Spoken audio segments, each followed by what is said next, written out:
Welcome back to Cinema Flicks Music Picks. I'm Davey, your host, been most the beast with the least. The least I can do today is introduce Marco Doria, the director of a new film, a new documentary called Standing in the Firing Line, the story of Mystique. Marco, welcome. Thanks, Davey. Thanks for having me. Happy to Not, be here. This is exciting. not at all, it's exciting for me. Cinema Flicks, Music Picks, both, one fell swoop. There you go. So we have music, we have film, and never mind, never the twain shall meet. Here they meet perfectly. So Mystique, has there been a better name for a band after reading up on on the band's history? Local band of Hamilton, Ontario, in Canada, of course. Um, Mystique have indeed got this great mystique around them. Do you want to give us a bit of history about the bands and their roots in the Hamilton scene? Yes, so the band, yeah, absolutely. Great name for a heavy metal band, progressive metal band. And I don't think there's any other like band in the same genre with the same name. I know there's another there's like a female pop group named Mystique, which I came Mm-hmm. across, but totally different genre. But Mystique, yeah, like you said, they were local to the Hamilton, Ontario music scene, but they traveled around Ontario as well. And I think even out of I think they played in like Quebec, like Montreal and stuff like this as well. But they were formed, the two main members of Mystique were Ray and John Davies and Ray Doria. They left a band and they were in a band together called Orion, and they left Orion and formed Mystique in like 83. And they started jamming at a rehearsal studio in Hamilton. And yeah, they found somebody, it was somebody John used to go to school with, who was interested. He had dabbled in playing in music, but he was interested in kind of more maybe producing and getting into that area of music. And he loved the band. I mean, they were fantastic players. They had some of the best musicians in Hamilton at the time, and all young guys. And he financed them to record an EP they had three releases, but it was a little groundbreaking in this sense that like not a lot of bands at that time in that area had a release. So it right away gave them that like persona of being a recording artist, which allowed them to play a bunch of different places and make more money doing it. So they were a progressive metal band in the early to mid 80s. That's when they started, and they went up until almost 1989 is when they weren't around together. But that's basically it. So there was a number of other different players that came in and out of the band, but the band was always John and Ray. So that was Mystique. Those two members played on every recording, and they were mostly progressive metal. They kind of dabbled in hair metal near the end, but or like more of a poppy kind of metal. But their first two releases were like very heavy and progressive. And I'm really glad you mentioned genre straight away because that is something I really wanted to go into because you were kind enough to send me a couple of clips of the film, and one of them is journalist extraordinaire Martin Popoff, who looks at a picture of the band, just almost out of context. You can just imagine Martin looking at a picture, and he's describing exactly what he thinks of just the look, not based on anything. And he says it's definitively hair metal. Just to look at this picture, I think he compares it to the David Lee Roth band of 1986. I thought he was going to give us an exact date at one point. But he narrows it down so perfectly. You think, yes, I can see that. I can see that. Now, I watched the clips before I listened to quite a bit of the music, and so I'd seen the picture, I'd seen Martin's comments, I'd heard the David Lee Roth band look comparison. Then I listened to the Black Rider EP. The dissonance was quite massive because what I saw in the picture and from Martin's description and what I heard on the Black Rider EP, two totally different things. This was, as you say, progressive metal. There's certainly from Ray, there's some very classic rock vocals in the line of Robert Plant, um, or even Ronnie James Dio in places. There's fantasy lyrics and whatnot. Even the cover of the EP is very much could be something from the new wave of British heavy metal. So have you got it there? Whoa, You have it, yeah, yeah, there you go. There you right go. here. This is a sealed copy. Oh my goodness. Now you look at that and then you think David Lee Roth Band 1986. There's very much a dissonance there. Yeah, if you look at them on the back here, they're not that hair metalish. No, They actually look like a heavy kind of metal band. yeah, apart from the kind of frayed aspects, but you're right. There's a massive difference between the look and the sound in places, and even the cover's so sparse, and the fonts and the Reaper on the pale rider horse almost.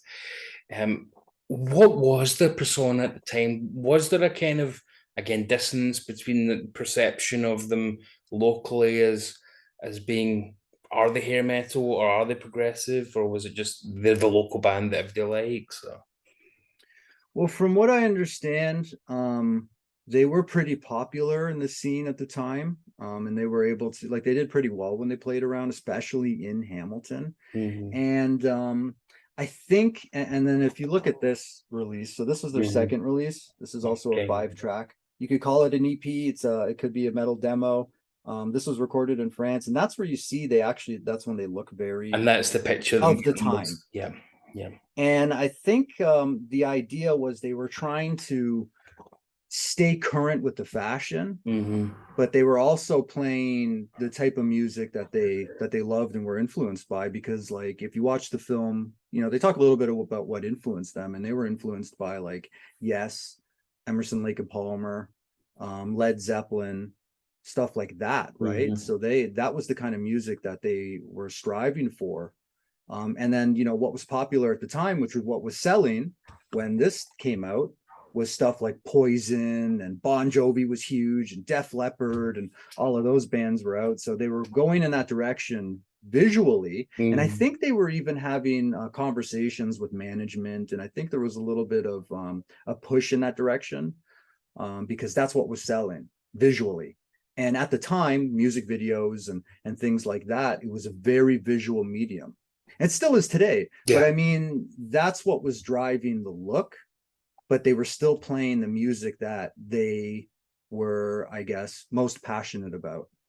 So that's where there's a little bit of a disconnect, but they actually started going in that direction near the end. They actually started playing music that sounded more like what they look like at this time. Yeah. Which would have been this, they put out a single called Rock and Roll Party Tonight, and even the name of the single.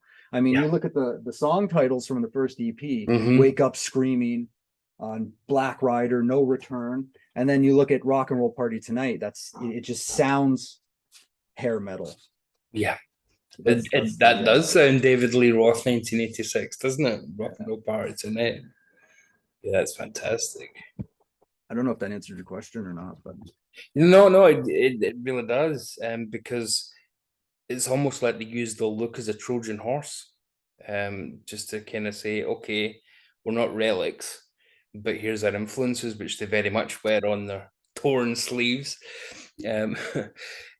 The idea of a documentary about them, how did that come about? so Mystique has been a band that I've always been fascinated with. My uncle is the vocalist, so Ray is my uncle. So that's how I discovered the band, being at my grandparents' house, going through things, like my uncle had some of his belongings there.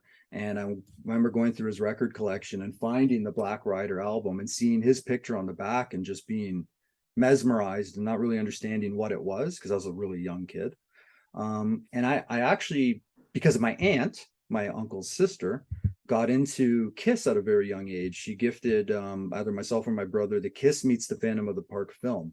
Oh, I'm And sorry to hear that. well, when I was a kid, though, like, these superheroes that played rock music, like, it practically brainwashed me. I watched it until that tape fell apart. So I was obsessed with Kiss. So I got into, hard rock or rock and roll or whatever at a very young age.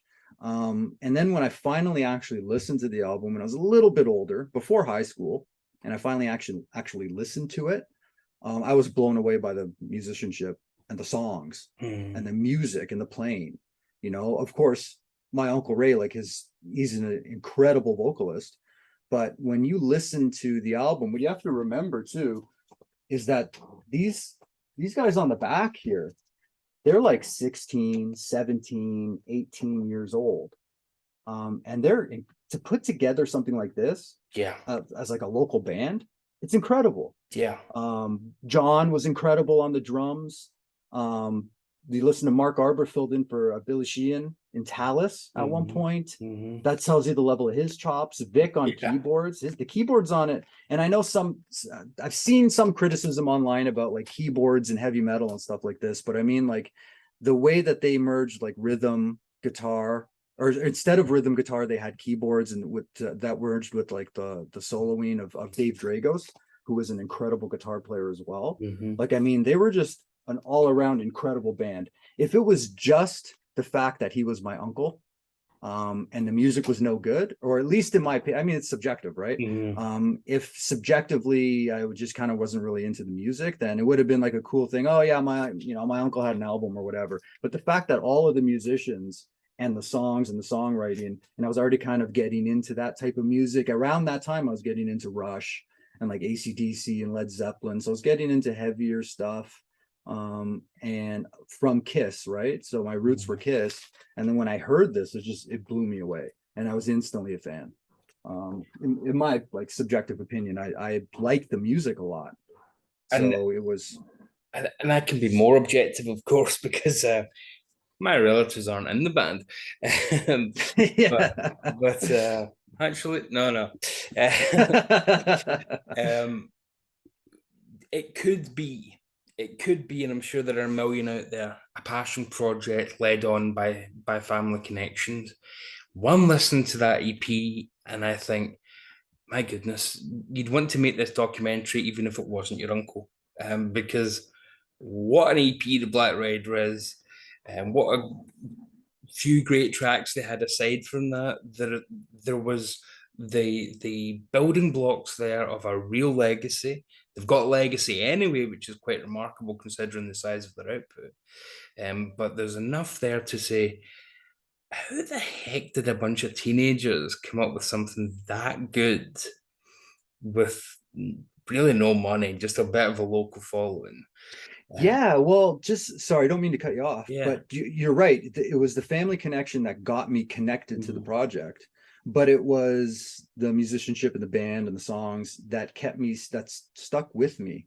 And I was always fascinated by the band.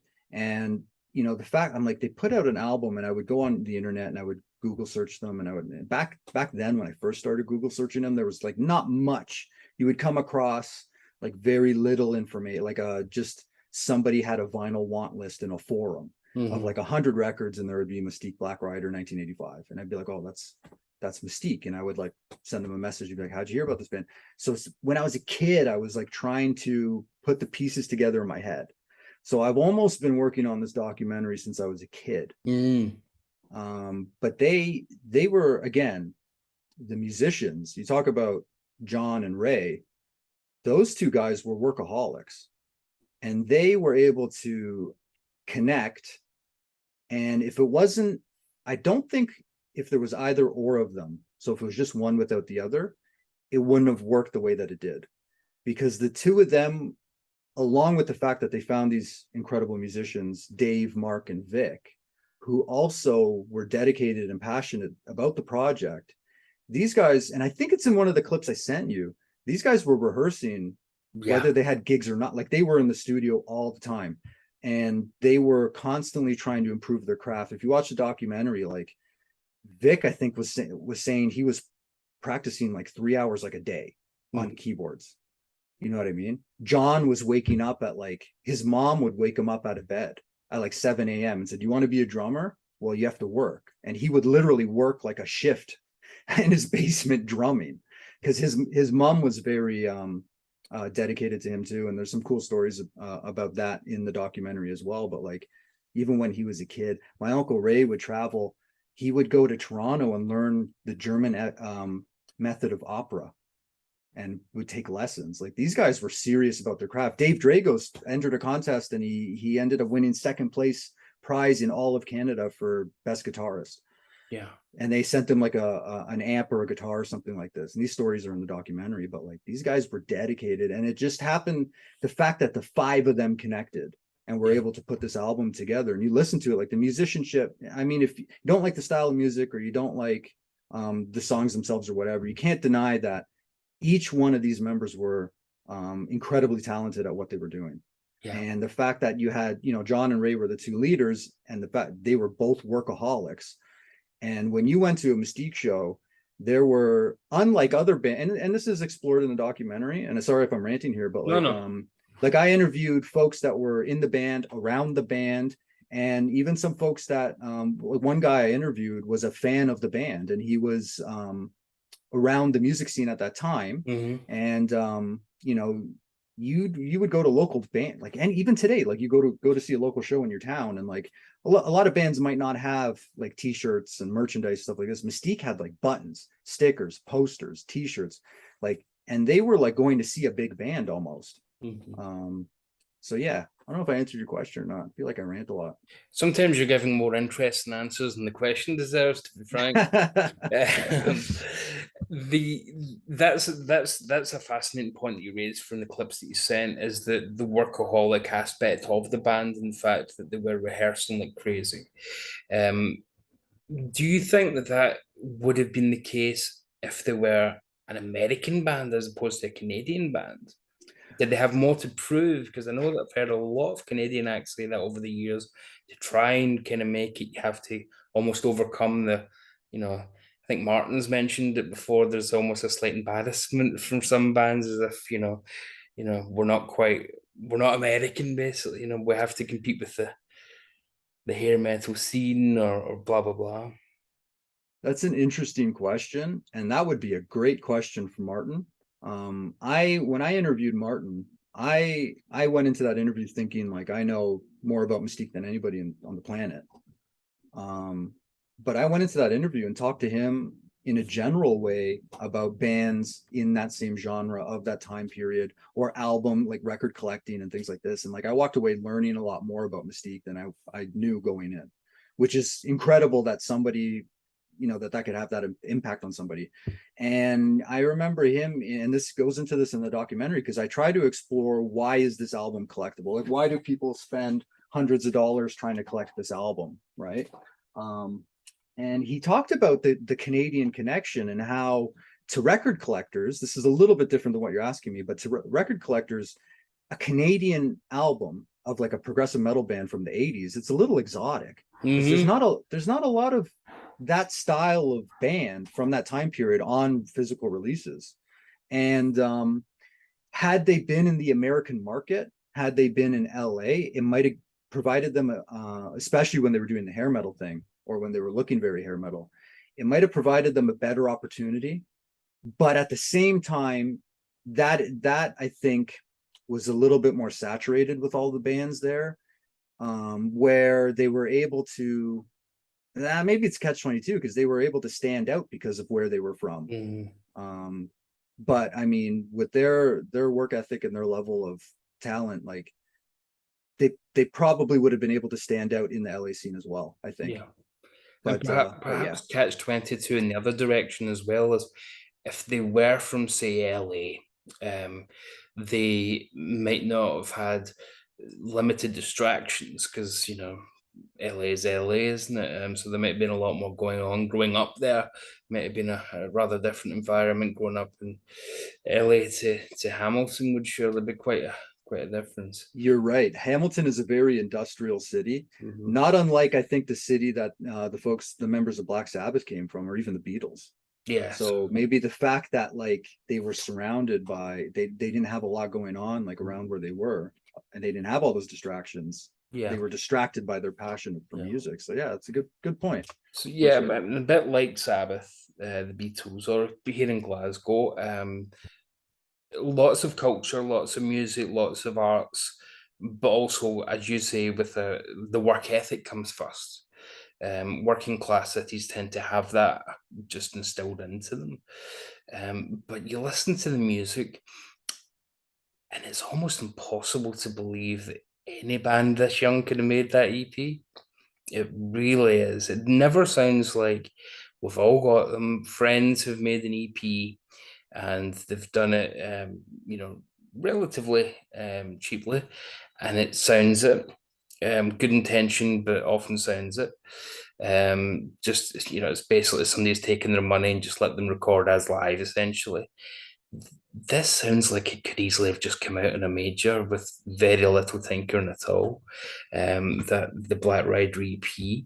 I mean, no return going into memories. Just I was listening to that and thinking that if this was a 25-year-old group of guys instead of a bunch of teenagers, and this was from anywhere, never mind just because I'm interviewing you for this, I'd be fascinated because it just sounds terrific.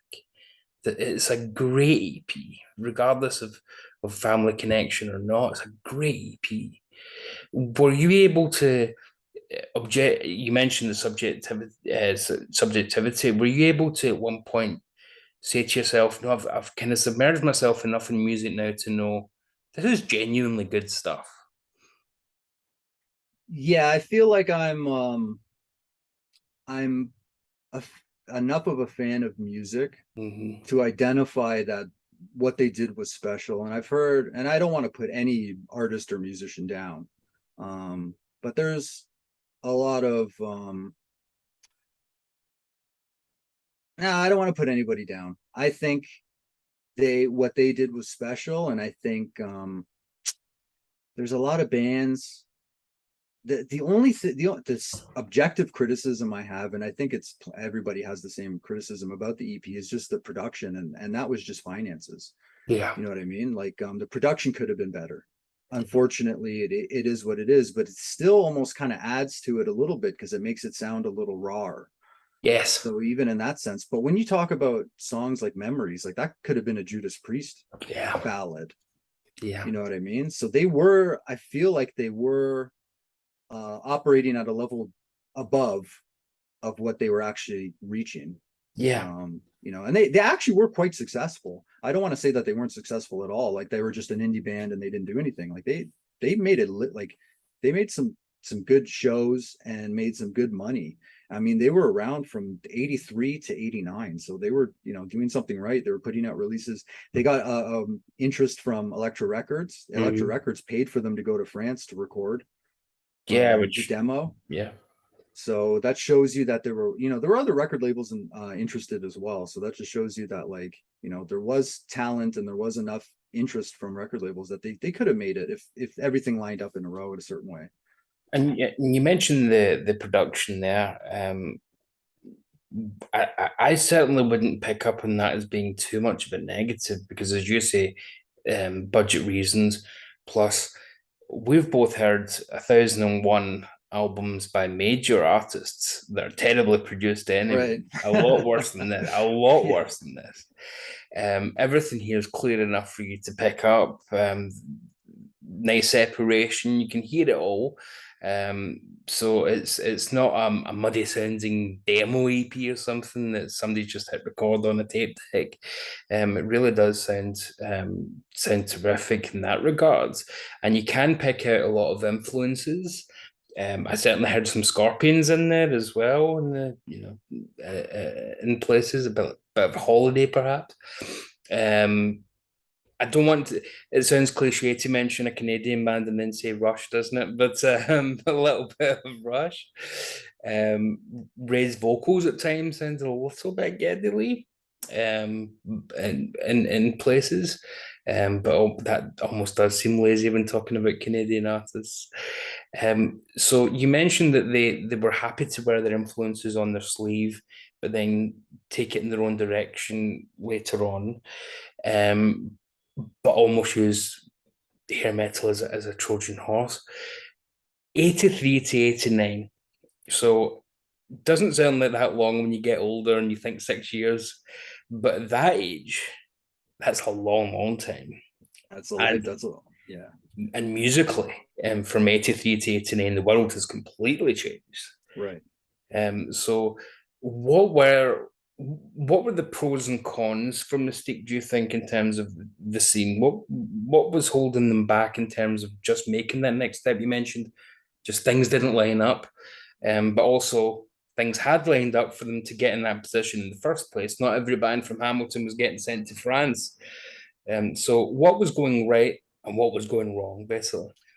I think a couple of things. So again, in the documentary, Martin mentions at one point it does come down to location sometimes. So the fact that they're from Hamilton, which isn't even Toronto, Mm-hmm. right? So that had something to do with it, but a little bit of bad luck here and there.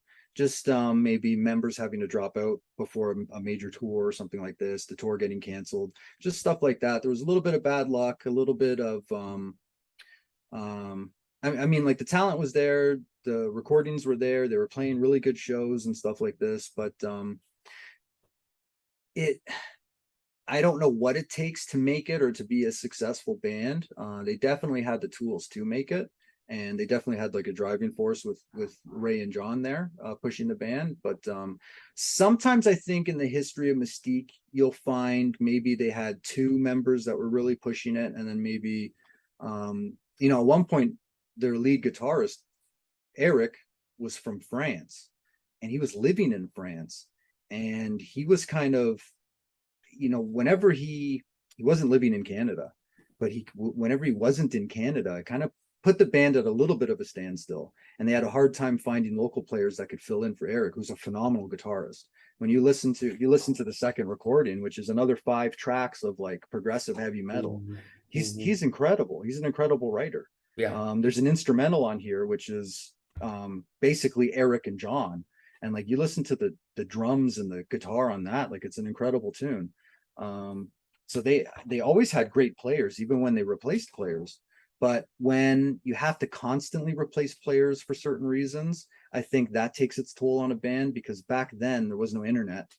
So it wasn't easy finding replacements that could play at a certain level, Yeah. especially if somebody had to drop out before a tour that's taking place in a couple weeks.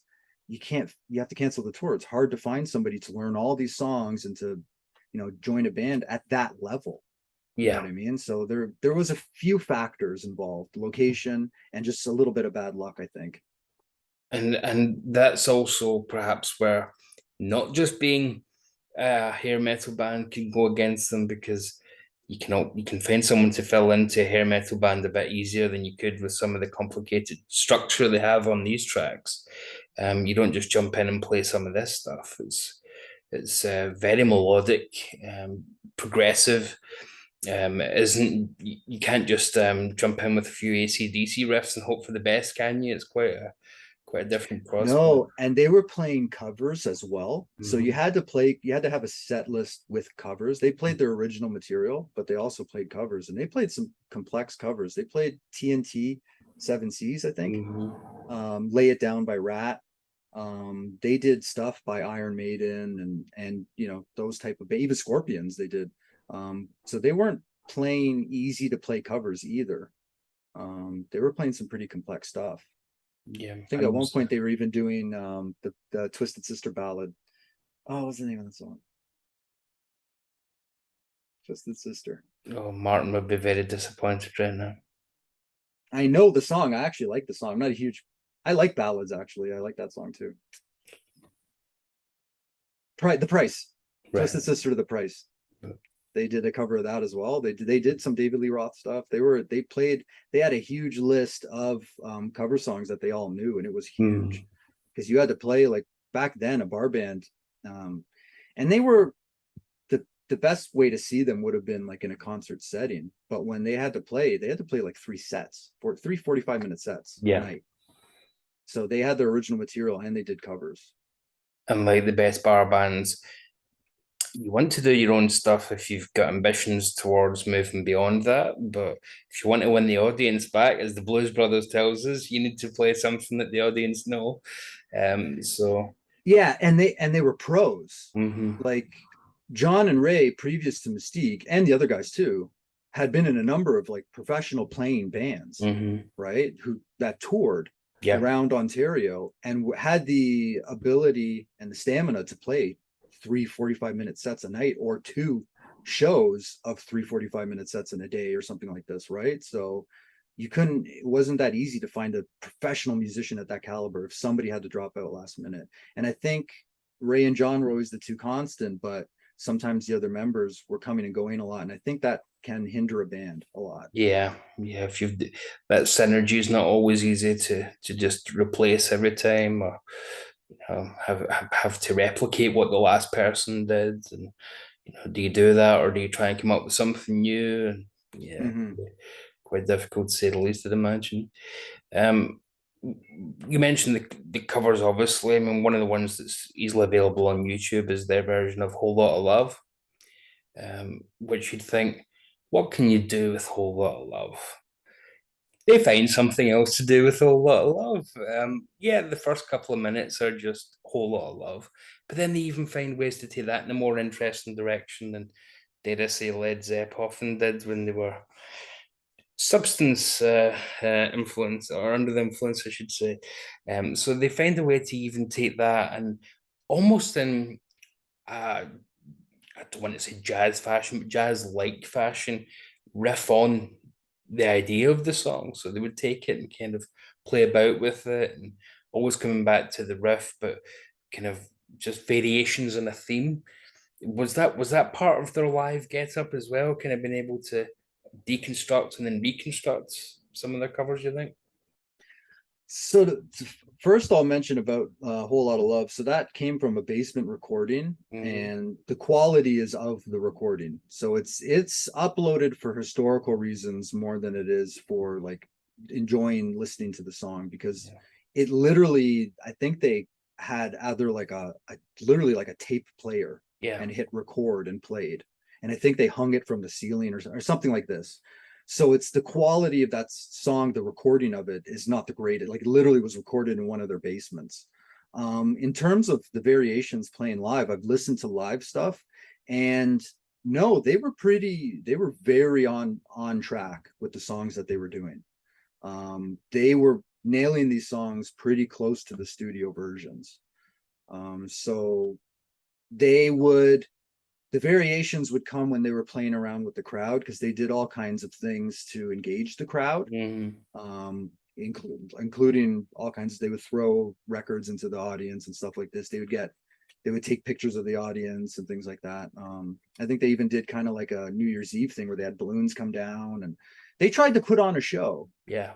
So that was maybe more where the variation came from, but not with the music. They were pretty close to the songs Mhm. when they played them live, including Because the covers. Because Whole Like Lot of that, Love is a bit different. That's quite. It makes you wonder then if perhaps they would like to have done that more expansively, but yeah, I think that was more of like a basement kind of jam. yeah, it Um, makes you when you would have to stick to something a bit more recognizable for the live audience, just so they don't meander. but those guys were pros. They stuck to the music and Yeah, they played it quite well. and I'll link to the Led Zepp demo as well, or basement tape, because although it's just done in a tape recorder, it's still perfectly listenable. You can hear everything there. Hmm.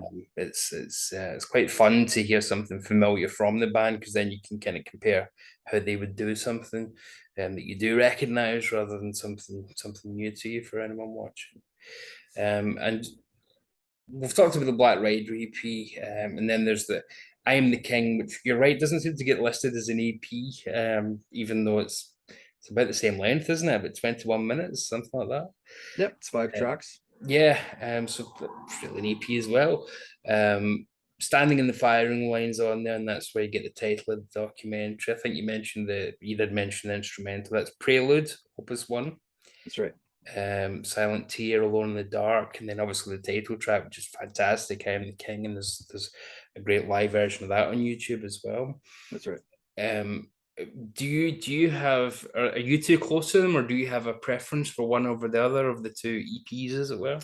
Yeah, I think I absolutely appreciate I Am the King a lot. Hmm. And again, I'm a little subjective in that I can't say I dislike any Mystique songs or Hmm. recordings, but I think Black Rider's a little closer to my heart for Yeah. certain reasons that go beyond musical. Yeah. So just being in this journey, like discovering this band, and yeah, of course, there was the Uncle Ray thing and the connection to that, but then also meeting the other guys way later. I didn't meet John until I was an adult and things like this, right? So meeting the other guys and really discovering and learning how this thing was created, which was almost like a lifelong kind of quest for me or journey. So just doing that, and then along the way, if you go watch the film, you're going to get the information about how this was done as well, and how the 45 was, and they were even working on a final album which has never come out. It's never been released. And you'll hear the story about all of their recordings. It's not just about the Black Rider, but the Black Rider is probably, I think, the thing they're most famous for. So that's where I think the film centers the most around. Yeah. And I think it is. I think that's the release that's a little bit closer to my heart. But I love this EP. I Yeah. listen to this a lot too. This is a Yeah, great to be album. honest, in my listening, I've just combined the two and almost made an album in my head. A full length album, which just it works perfectly as well. It's not as if it's it sounds like two EPs smashed together. They did have a sound. They did have an identity which is quite distinctive. Um, Yeah, and they did release a 30th anniversary that included it was the complete Black Rider, and mhm. then it included tracks from I'm the King and the 45. So they ended up putting out a kind of like almost a full thing. I think it was missing two of the songs from I'm the King, but um yeah, it released it all as one album. So when did you realize, or when did you come to the? You mentioned that you've been in your head almost working on it since you were a kid, but when did you think, do you know what? I'm actually going to do this. I'm gonna interview people. I'm gonna do my research, do my homework, and I'm gonna make this documentary. I'm gonna turn this into the story of Mystique rather than just a story. Yeah, it was, I think, around 2014 when they were gearing up to release the 30th anniversary. And I was gearing up to go to school for media. Hmm. So it was a media program, it was a general media program that included, film and different other aspects, even computers, other aspects of media. And we had batted around the idea, at least in my conversations with Ray, and I think he had talked to John about it, of maybe almost they were almost going to do a kind of a reunion type thing at that time and maybe play a gig or so, or a gig or two, or maybe even like do something more than just put the album out. And there was a conversation about maybe, because I was going to media and I was interested in the band and I was interested in film and things like this, that maybe I might even be able to document that. But then it ended up just being a case where they put out the 30th anniversary, and whatever happened with maybe doing something beyond that kind of didn't work out that way. It was just they put out the 30th, and then it kind of stayed at that for a couple of years. And then I didn't really think about it for a couple of years, and I can't even tell you why I decided to do the documentary, but I think it stemmed from that. After I finished, when I was finishing the media program, I had a conversation with my friend who ended up going into film and television. Like, he got his bachelor's in film and television. I was talking to him about maybe doing a project about the band just because I love the band so much. I wanted to do something. And I had to get the okay from John and Ray. If either of them said no, I wouldn't have done it. And I talked to both of them, and they both said, yeah, they were interested in it. And that was 2017. So it's 2017 was when I decided I wanted to do it, and when I got my buddy on board and got the permission to do it. And did you have? You obviously mentioned you didn't want to do it without their permission. If nothing else, the heart and soul of it wouldn't be there without them. Did you have any obstacles along the way, logistics, or was there any stumbling blocks? I mean, obviously, the elephant in the room there is COVID was right in the middle of production, I'd imagine, in terms of taking pretty much 2 years out of everybody's lives. That was probably the biggest obstacle, which ended up benefiting the film in the end, because we ended up actually getting a couple interviews, because it was supposed to come out in 2020, Hmm. and it could have come out in 2020, and I've basically had a working copy since 2020. But because of the lockdowns and things like this, it was delayed. But in that time, that delayed time period, all of the interviews were filmed pre 2020, I think, except two. And one of those was Zoom. Um, but that was probably the biggest obstacle that ended up benefiting the film. Anything else was not an obstacle, because of my passion for the film, Hmm. and maybe I had adopted a little bit of that work ethic that John and Ray had. Like, this thing was going to come out, Yeah. and I got my own equipment. I contacted all these individuals. I ended up interviewing more people than I thought I was actually even going to. I ended up with like more images, footage, um, documents, all kinds of things that I ever thought I was going to. I ended up like uncovering things that may have never been uncovered if I didn't work on this film, which is kind of a shame, because you think about all the bands in the same vein as Mystique, who are kind of more lost Mm. because there just isn't that interest or passion there, and thing, people, they get older and people pass away, unfortunately, and things kind of get lost, right? So I'm pretty sure most of whatever you're going to find out about Mystique is going to be in this documentary. So if you're at all interested in this band, or even bands of a similar genre or time period, I think you'll find something that to be interested in about this documentary, Yeah. for sure. That is definitely one of the overriding factors, even from the clips that I saw, is that they do have an appeal that goes beyond the very base description, which you can find online. Hair metal band, Hamilton, Ontario, 1980s. That does not sum up the mystique that you listen to on these EPs. Um, it does in places, as you mentioned, the single and whatnot. It could have potentially, if they went forward. Um, with regards to making the documentary, did you always know in your head what the narrative would be for that, or did you um, was that kind of developing as it went on? So you mentioned you had a work print. Did any of your notions about what the band story was, were they challenged at any point? You had to go, oh, that kind of changes the way I think I'm going to have to tell this story. No, I think I learned some stuff, mostly like minutia and details, I guess. But I pretty much knew the story.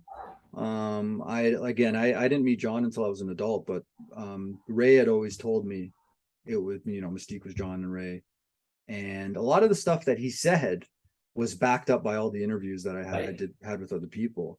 In fact, because of the interviews, then Ray remembered more things that he forgot, because he would watch some of the versions of the film with me that were more rough and more longer cuts, and he didn't remember certain things that other people remembered. But for the most part, everybody was kind of on the same page. If you look at I wrote up all the questions for the documentary. I knew the story of Mystique. Basically, I had the basic building blocks for the Mhm. story, so I knew what to ask and how to get what I was going to get out of it. And in my mind, it was very. Again, I'm not a professional filmmaker. Like, I went to school for media, and I put some kind of professional folks around me to help me. So in my mind, it worked as a very linear story. So literally, you are going to get the story of Mystique. You're going to get, John and Ray before Mystique, when they met, when they formed Mystique, the releases in chronological order, what happened when Mystique dissolved, then when the album kind of started building steam with collectors, and then the 30th anniversary. It's very, very linear. And I know there's a lot of documentaries from professional filmmakers that might be a little more abstract. That's not what you're going to get with this. You're going to get a very linear, parallel story. And I knew that's the way it was going to go in my head. The cool thing that I learned was just little things that I learned that I didn't know, or little personal stories from people that were involved in the band, and then uncovering things like images I'd never seen before, and like magazine articles and newspaper articles, and some footage I had never seen before, and like just stuff like that was the most I took away from it that I didn't have before. But in my head, I knew what I was going to do.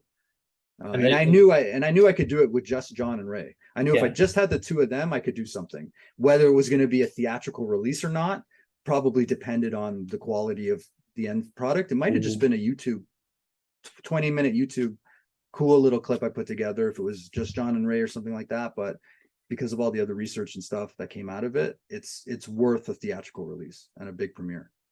And you can see that in the even just the clips that you've sent me. I mean, it's I'm a massive collector of music DVDs, and I always, if there's a CD DVD with a documentary attached, I always get that version because I want to know that bit more. I'm a behind the scenes nut, and this kind of thing fits perfectly in there. And you're right. If Mystique only have this one shot for a documentary, you may as well tell that story as comprehensively but as concisely as you can in terms of, there's no point being arty about it if you only get this one shot. And to bring us kind of almost full circle, Mystique is a band name. What is the mystique of Mystique, if you will? What is the enduring? Why have they got this enduring legacy? Where, I mean, you mentioned the Canadian aspect; it's a little bit different, it's off the beaten track. But what is the ongoing appeal of Mystique apart from just when you hear it, you go, "Wow, why did these guys not really make it?" Yeah, so what's appealing is again, I think the level of musicianship and it's not just the fact, if it was just a rare album, Mhm. and the musicianship wasn't good, it wouldn't be in demand, no matter how Yeah. rare it is, right? So Mhm. I think rarity comes in play a little bit because of the demand of people who want the original thing, collectors who want to have the original thing. Um, but the mystique around the band is really the fact that if you're a metal collector and you come across the album, again, I interviewed Martin Popoff, and part of the reason I've interviewed him was he wrote a couple of books about Mhm. record collecting and metal review guides, and in a couple of the books, Mystique is there. But as you can see, if I pull up at least the first book that he put out in the 90s, where credit to Martin, a lot of people discovered Mystique because of his book, because he Mhm. put a picture of the band in the There you go. guide. There you you go. know, in 1998, if you get this book and you find this album cover, you say, "Wow, that looks cool," and there's like no information about it, and there's no internet, and you can't even find the music to listen to. Mhm. It all of a sudden, I think it makes it even, it becomes like legendary in Yeah. a way. Just to see that and be like, I gotta get my hands on that or listen to it or find it or Yeah. so because there's not a lot of information about it, I think is what kind of makes the band have that type of mystique. Because Yeah. even for me at the time, Yeah. I didn't, you know, I That didn't that's what know. I'm saying. That I think they're probably the best titled band that I've ever met because there is a mystique, literally and figuratively in the band. And you're right. Just looking at the album cover, which is a very Martin Popoff album cover, you can imagine Martin loving that. Just they've got a logo, they've got the character in the front. Kind of does everything that he tick. Um, with regards to the enduring legacy, um, 2016, as you mentioned, there was a reissue, which I believe is also now out of print. Is that the case? It's Yeah, that was a strictly limited yeah. edition release, and I think you can find it online for not very expensive, but it's not. It was Eat Metal Records. They no longer have it for sale on their website because they sold out of the copies that they sold. But I think you can find it online if you look for it for Yeah. not super expensive if Um, anybody wants it physically.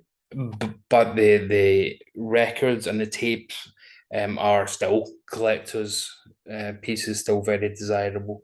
Everything they put it this cassette, I only have one of these cassettes. In Mhm. fact, I've asked everybody in the band. I don't think anybody in the band even has one. I think like they might have like a personal copy and that's about it. But this I think is the thing I've seen the least show up on the internet. This Mhm. is the rarest of the three releases, but even the 45 sells for a couple $100 a pop. I know in private sales, it sold for as much as $400 in a Yeah. private sale. Yeah, So and there is a part of the documentary as well where yourself and Martin look at, is it Discogs prices, I take it, just in terms of what it's currently, what it's been going for, the EP. And it is an expensive get, so there is that level of desirability. And as you mentioned, the mystique, again, to keep using the overused word we've gone back to because it is the name of the band, of course, of the band means that it's not just people who maybe remember them. It's not just people who, oh, I'm from Hamilton. I'll see what the big deal was because of Martin's book, because of the cover, because of the desirability, because of the internet in general. It has gained, much more wider fame. You can see copies, expensive copies for sale in France. You can see them in Germany. Um, not terribly many of them, as you can imagine, but they are there. So it's almost cult's an overused word, I think, as well. But there certainly is. I think mystique is a more romantic term for it. There is still a following for that for the band, and in terms of putting the documentary together, do you think that now that you've told the story and you've got the cuts and everything's ready to go, do you think the story of Mystique has now definitively been told, and you're happy, obviously you've finished it, but you're happy that in terms of recorded product, the tantalizing album that never was or never has been released, that you've done as much as possible? And is this the end of the story for Mystique, or is there still some? Does that tantalizing second album still have a bit of mystique to be added to it? Do you think? Um, it's hard to say. I think it'll continue to live on, and I don't think the story's going to end at the end of this film. In Mm, fact, I know that there's something in the works I can't talk about right now. But if you take a look at the social media pages, I can't remember what the date was.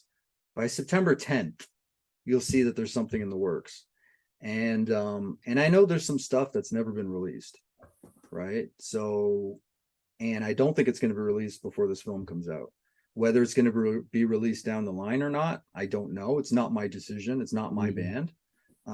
But I think there will be some interesting things that'll happen after the fact, after the movie comes out. So I don't think it'll be the end of, Mystique's mm. releases or legacy that way. But I mean, you're gonna get the story of the band up to the 30th anniversary and the collectability, and you're pretty much gonna get most of it.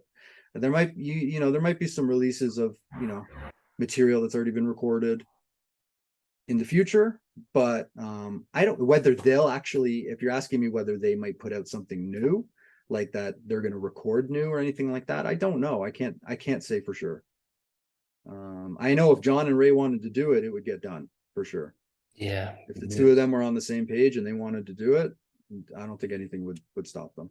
it's tantalizing. Even just the small clips of talk about the second album, you can almost see a buzz in that clip where people are like, "Oh, second album, second," you know. And having listened to the music, even I'm thinking that is a total newbie to Mystique. Second album, please. But in terms of your documentary, then it works as a capper to this story, but also potentially, if anything else was to come of it, as the tail that wags the dog as well, in terms of just hopefully for a final act that we don't even definitively know about yet. But you also have the launch of the film to come on September the 16th, I believe. That's right. So the Yeah. film is physically being premiered in a theater in Hamilton, Ontario, to bring it full circle on September 16th. Tickets are available at eventbrite.ca. If you're in the area, if you're in Southern Ontario or you're in the Northern States or anything like this, be awesome if you actually wanted to come by and check it out. There's going to be some members there. There's going to be a display booth. So it's kind of a little bit of a museum thing going on. Martin Popoff's going to be there. He's going to do an introduction. I'm going to do an intro. It's going to be an event. It's not just going to be a screening. Like, you're not just going to Mm. show up and watch the movie. It'll be an event. So if anybody's around, there's going to be merchandise, t-shirts, posters, buttons. I can show you right now. We will be selling these buttons. So these were the original buttons that they sold at shows Yeah, with the that's old with the Mystique. cool. This was the original Mystique logo. Yep. And then these are the buttons with the more the logo that they have from the I'm the King. Yeah. So they're the same size. You Hmm. can see they're the same size. So it's kind of we're kind of recapturing a little bit of that Mystique magic when we do the premiere. And some of the guys will be there. So if you want to meet them or get their autograph or whatever, like they'll be there. So if you're in the area, I think it would be great to support this film because I think if this film is a success, hopefully it'll encourage more similar films or documentaries about similar bands. So if you're a fan of the genre, maybe not even necessarily Mystique, then I think it's worth supporting Yeah. because who knows what maybe my if this is a success, maybe I'll do another project that more focuses on bands of Hamilton in general, or Mhm. you know what I mean? So or maybe other bands from other areas might get interested in documenting their history because I'm sure a lot of bands have a lot of interesting histories. And I think there's a lot of independent bands that Mhm. didn't quite make it that have collectible albums that people are interested in learning the information about that, like Mystique, you Google them and there's not much going on. Mhm. So, but there's a, you know, a lot of bands out there and there's a lot of information that, you know, might get lost to time, but this Mystique Yeah. certainly won't. Yes, So it's certainly it's a good time to document that kind of story before, as you say, time takes its toll. Time and tide wait for no man after all. But wow, what a journey for such a small catalogue. It's epic. It describes the music, but also the journey itself. I think in terms of just don't seem to have gone away. It just seems to have constantly maintained this. We won't use the Mystique mythos. Let's use that one for a change. This mythos that's just continued and continued unabated through the 80s, through the 90s, through the 2000s, now into the 2020s even. And hopefully given a real boost even by this film and wow, Mark, what an achievement this is. I'm excited for you, never mind. thank you. For the fact. It really is quite something. And you listen to this music and it really does deserve it because it does, again, just does not sound like a band who, oh, they did a couple of things and then disappear. It sounds like, as you say, what they were, a professional band who knew their stuff, had talent up the wazoo, had toured to perfection, had honed their skills. Could have been 16, 17, but played as if they were total vets, which again goes back to, I suppose, Rush and whatnot, because, if there's nothing else to do, you play and you tour, don't you? And you've made the definitive document of a passion project. How does that feel on a personal level for you? For to kind of have done it now, have woof after all these years. It doesn't even feel like it's ending because I think when we, you know, the premiere, it's a big thing to organize and get everything right. Still working on things for that. And then, you know, after that, we hope to do a physical release. So Mhm. it's not even ending. So it doesn't even feel like it's at that, it's all done yet. I just Mhm. want people to see the film and hopefully they enjoy it. I mean, not everyone's going to love it, right? Because, you know, um, people have different tastes or whatever. Mhm. So I'm not expecting everybody to love this film. I'm not expecting to win like an Academy Award or anything like this. But Yeah, I've already achieved it in the sense that even if nobody ever sees the film, I'm really happy with that. I got to make it for me, and I enjoy it when I watch it. yeah, So I that's a very big sense of accomplishment, and it's an achievement watching that all that hard work and didn't even honestly didn't even feel like hard work. Like yeah, there was a lot of tedious stuff, but it didn't even feel like work. But I feel like, yeah, I can't wait for it to be out and people can just see it. yeah, Like I'd love to just show it and just put it on YouTube and just so people can see it, right? yeah, But like we did put a lot of resources and time and energy and finances into the film, and it deserves more than just throwing it up on the internet. yeah, yeah. So in my opinion, so And speaking as someone who is a physical media collector as well, it does add that extra cachet when if you can have that, theatrical release or physical media at some point.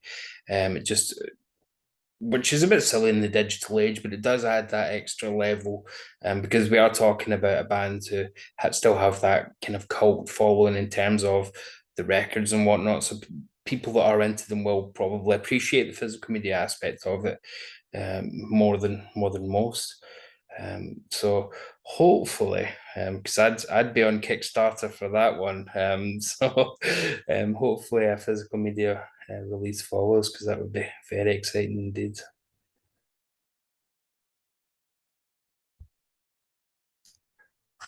Oh no.